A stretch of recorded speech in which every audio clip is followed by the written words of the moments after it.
Hey guys, how's it going? So about this logo, I've been wanting to do a video for a while now about this logo because it always struck me as weird that the Manhattan Project had a turreted castle at the bottom of its logo.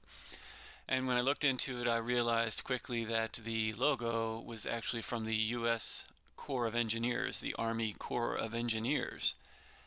And I didn't realize it at that time, but they were responsible for the Manhattan Project. And you know, the Manhattan Project is the project to develop the atomic bomb that was supposedly used in World War II. So that Manhattan Project logo, which carried the turreted castle, is also the logo of the U.S. Army Corps of Engineers. And again, they were the ones that carried out the Manhattan Project.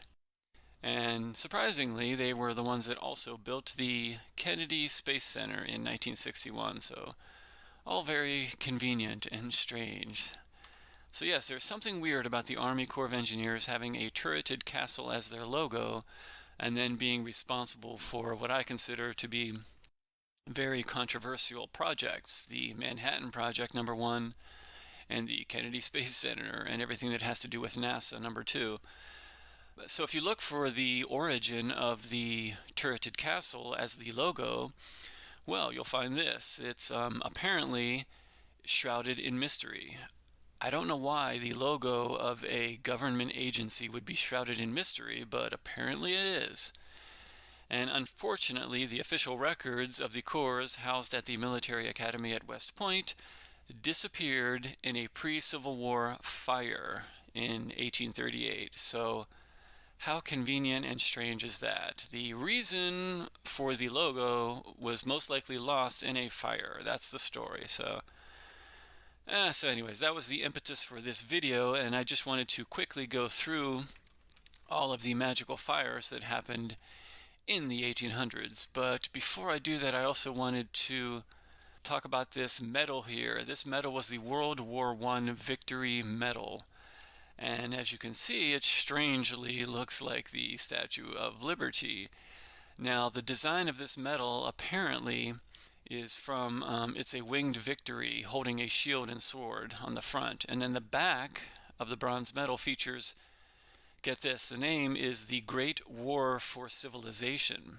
So the name of this medal is the name of this was the Great War for Civilization in all capital letters. Yeah, I just find that to be very strange. And apparently this was designed after Victoria, which in ancient Roman religion was the personified goddess of victory. It's all about victory. It's the Roman equivalent of the Greek goddess Nike or Nike. I'm not sure how you pronounce that. Yeah, that's very interesting that our World War I medal is crafted after the Greek god. Everything else is just so strange and convenient. But yes, strange Army Corps of Engineer logo, strange Manhattan Project, strange NASA, strange fires that destroy the evidence in the at West Point. And so that led me to make this video to quickly just go through the convenient fires of the 1800s, the very strange fires.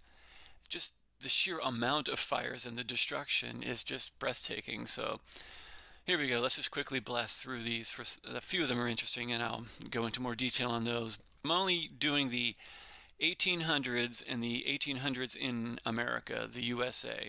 These convenient fires happened all across the world, every country, and again, we were fighting massive wars in this century as well, in addition to the Civil War, which has its own problems. But yeah, let me just get through these. This is very strange. So 1805, we have Detroit just burns to the ground. Apparently that city likes to burn to the ground. And then 1813, we have Buffalo. 1814, we have the burning of Washington, of course. Not many pictures for these early fires as well. But 1815, we have Petersburg, Virginia. 1820, we have the Great Savannah Fire. Let's see, it burned almost 500 structures with damages of about $4 million, apparently. So that's the story on that one. 1829, we have Fire destroyed hundreds of buildings in Augusta, Georgia as well. 1831, we have the Great Fire of Fayetteville, destroyed 500 buildings in the city. That's crazy there. Then we have 1835, the second Great Fire of New York City of 1835. So there's a doozy for you. And then we have 1838, Charleston, South Carolina, over 1,000 buildings damaged. So that's quite a fire there. 1843, we have Fall River, Massachusetts fire. You can see that going there. We have 1843, we have the Fall River. 1845, we have the Great New York City fire of 1845, where 345 buildings were destroyed. So you'll see a lot of these bigger cities burn multiple times, because I guess you have to. There's a lot of Tartarian architecture to get rid of. So also in 1845, we have the Great Fire of Pittsburgh. So look at that artistic depiction of the destruction, but massive destruction nonetheless. And then we have 1846, we have Nantucket, Massachusetts fire. A lot of fires in Massachusetts for some reason. That must have been a Tartarian stronghold. 1848, a fire in Medina, Ohio. The fire in Medina, Ohio destroyed the entire business district, so that's convenient. Now, 1849, we have the St. Louis fire. It saw the first U.S. firefighter killed in the line of duty, 1849 St. Louis fire, and look at the destruction of St. Louis. I mean, that's insane. And again, I don't understand why there are pictures of some cities, but there are no pictures of other cities and their fires and aftermath. And they'll even be larger cities, but for some reason there's no picture of them. So we have St. Louis, we have San Francisco, 1849, of course, the Great Fires of San Francisco, another city that burned multiple times. 1850, we have Philadelphia, PA, and then in 1851, San Francisco burns again. 2,000 buildings destroyed. San Francisco in 1851. Again, San Francisco must have been another insane Tartarian city. 1852, we have Sacramento City. 1856, Philadelphia. Not many pictures from there. 61, we have Charleston, South Carolina. So check out the destruction of Charleston. That's pretty significant looking there.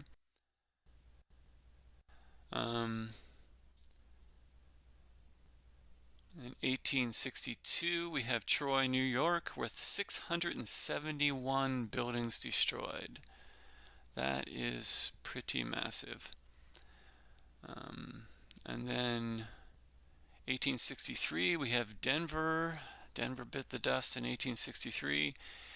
1864, we have Atlanta, burned after time given for evacuation of citizens by order of William Sherman. So yeah, Sherman was a bad guy apparently. He gave everyone time to leave and then he burnt the city to the ground apparently. That's very strange and ruthless, but that's the story, so we're sticking to it. 1865, Richmond, Virginia burns to the ground by retreating Confederates. They were retreating and apparently just burned the entire city because that's where they all used to live.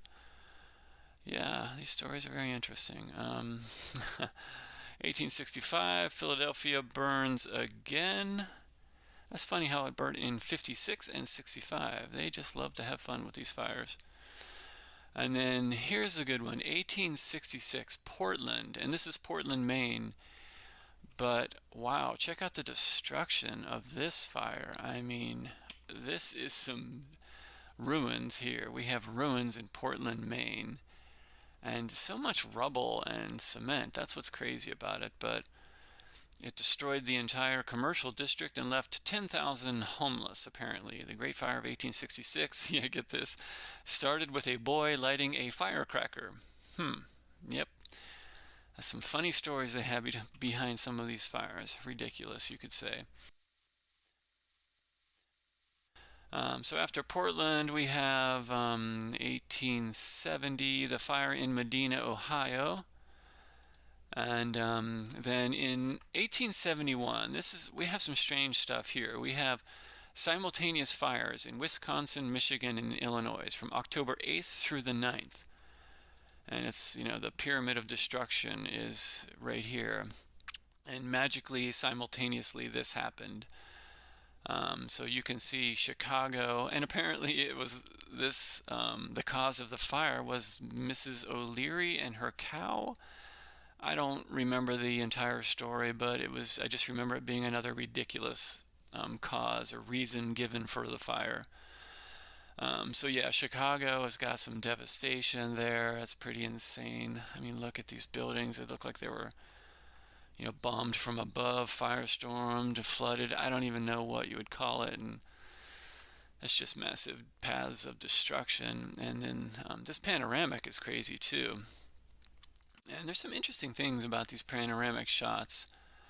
I'll try to do some close-ups and throw them in the video too, but it just seems so weird with these panoramic shots and all the destruction and the aftermath. But then you see these wooden structures that appear to be built in and alongside the destruction. So I don't think they had enough time to build all these wooden structures. So were they there already? Or maybe they just got thrown up really fast. I don't know. I don't have time to go into detail and really analyze this, and I'm sure I'll get, smacked down by somebody who knows a little bit more about the specifics of the fire. But my main point is just to introduce all of these fires from the 1800s and the convenient fires that just leveled all of this ancient architecture. And you cannot deny the amazing and excellent architecture that we just can't fathom how it was built. We couldn't do it nowadays. It's too expensive. And that should tell you a lot about the time period you live in. When something that was done 200 years ago can't be done now because it's too expensive, well, what does that tell you about yourself and your current state of affairs? You're a poor peasant because you can't afford to build something they could afford to build 200 years ago. But we got iPhones, okay. So anyways, off of that tangent, and we get back to 1871. So all these three fires, all three of these fires, amazingly, coincidentally burned down this area. And then 1872, the Great Fire of Boston. And this was quite the fire. Massive ruins. Check out those ruins. So, yeah, for whatever reason, they had to get rid of some evidence and some architecture there. That's massive destruction. Look at that destruction.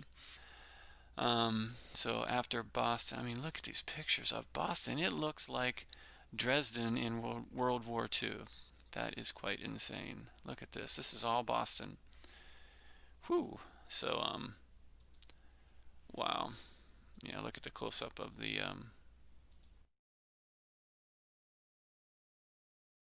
wow. Yeah, you see what I mean about wow, that is really insane. Okay, then after Boston, we have Chicago burning again in 1874. Now, this is the strange one, though. In 1871, Chicago burned, and we have pictures of that. We have pictures of the aftermath. But 3 years later, apparently, Chicago burned again, and they say, in some respects, was very similar to the 1871 fire. Well, I can't find any photographs of the 1874 fire. So we have plenty of photos of the 1871 fire, but no photos of the 1874 fire, which was apparently very similar. That's just strange. Very strange. 1876 then, moving on, we have Fernandina Beach, Florida burned. Oh my. And then 1877 we have Paris, Texas. And that was the first of three fires that destroyed much of the town. I don't know what was going on in Paris, Texas, but apparently it burned to the ground 3 times. So I guess they just got a string of bad luck there in Paris, Texas. So moving on, what do we have? We have Clarksville, Tennessee in 1878. Okay, so in 1878 we have Clarksville, Tennessee. And then the same year, apparently Cape May burned to the ground. Look at that destruction. Wow. And I have 1881, this was called the Thumb Fire in Michigan, burned over 1 million acres during a drought, and 282 people died. So that was 1881. 1881 also, Cincinnati, Ohio burned to the ground. 1882 we have Haverhill, Massachusetts. And again, what is with Massachusetts? A lot of things, a lot of cities burned to the ground in Massachusetts, and they were all concrete structures and seemingly well built, but yeah, that state was very unlucky again when it comes to fires. And then in 1883 we have the Vineyard Haven, again in Massachusetts, burns. We have 1885 Galveston, Texas fire. That's some significant destruction in Galveston, Texas there. Wow, yeah, Galveston, that got hit hard. And always these concrete buildings burning, so it's just so convenient. And then 1877 we have Minnesota, Cannon Falls, Minnesota fire. Then the same year we have Sanford, Florida. And then 1889 we have the Great Seattle Fire, we have the Great Spokane Fire, the Great Ellensburg Fire, the Great Bakersfield Fire, and then the first Great Fire of Lynn, Massachusetts. So in 1889 they were busy. I guess they were getting anxious and had to really work harder to get rid of a lot of evidence. So we have Seattle, Spokane, Ellensburg, Bakersfield, Lynn, all these places just magically burned to the ground. So look at the destruction in all of these places in 1889. That is terrible. I mean, wow, look at this destruction. Yeah, it's hard to fathom. I mean, we just got hit hard with fires in the 1800s. We were fighting too many wars, I guess, and digging too many tunnels through entire mountains in the 1800s. Look at this destruction. Wow.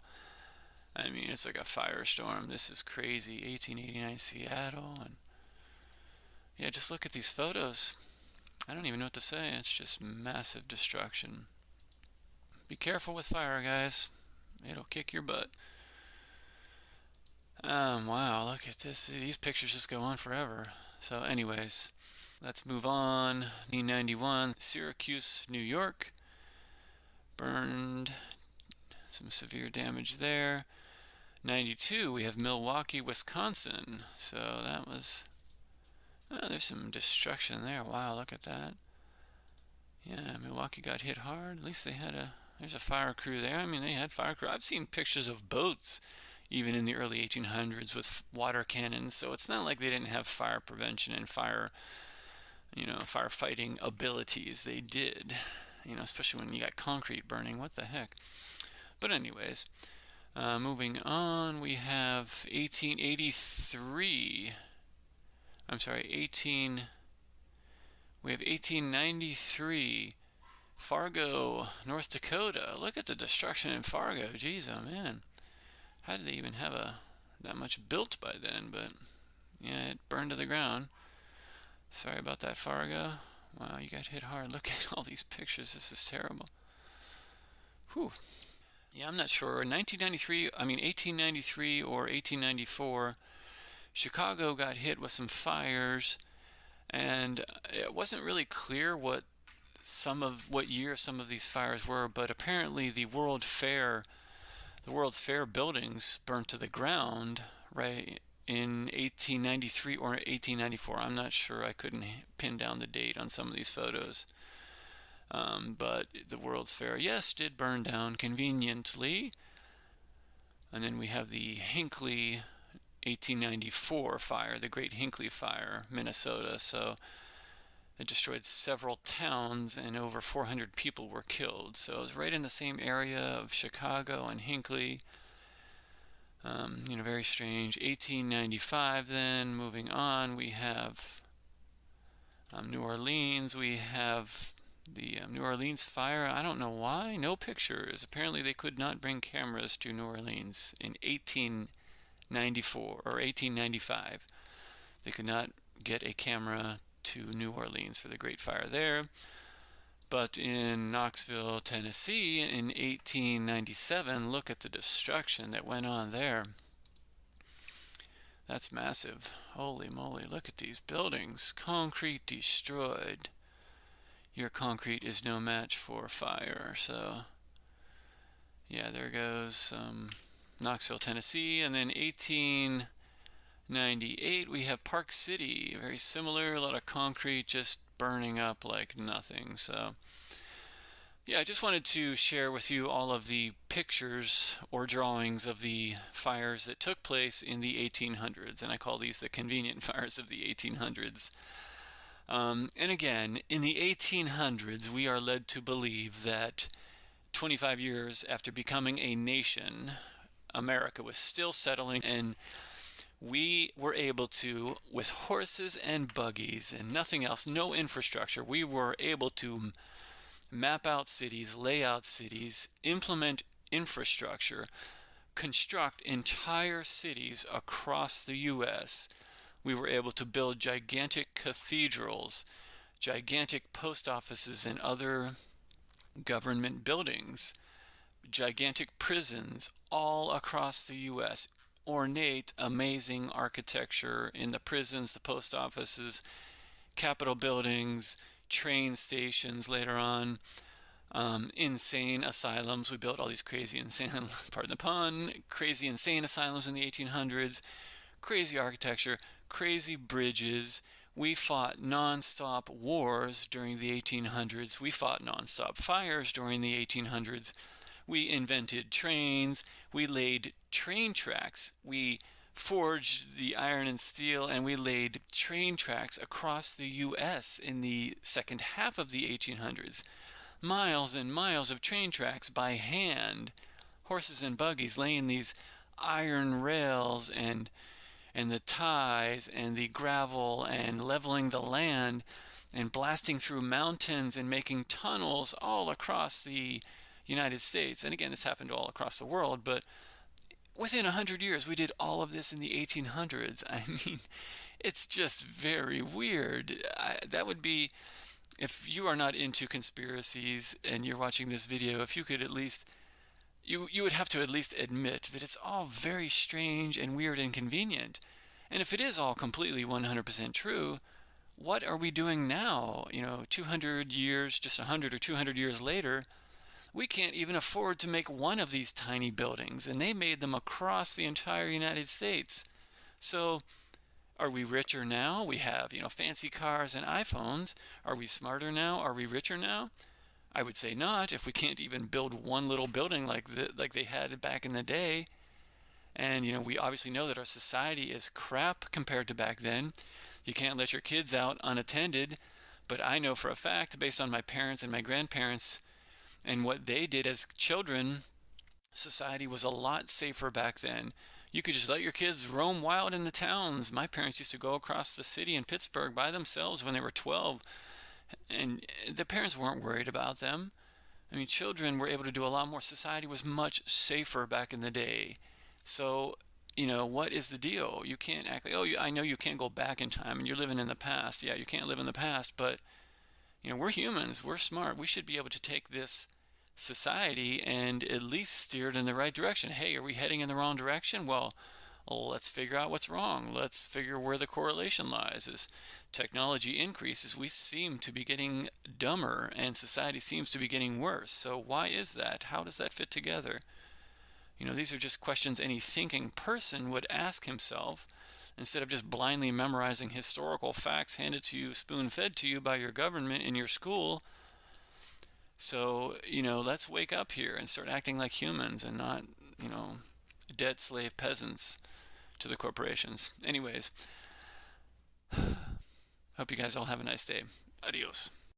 Yeah, it was a fire. Fire! That's right. It just seems like a weird place to go on fire. It's a very weird place to go on fire. It's the weirdest thing I've ever heard. I mean, maybe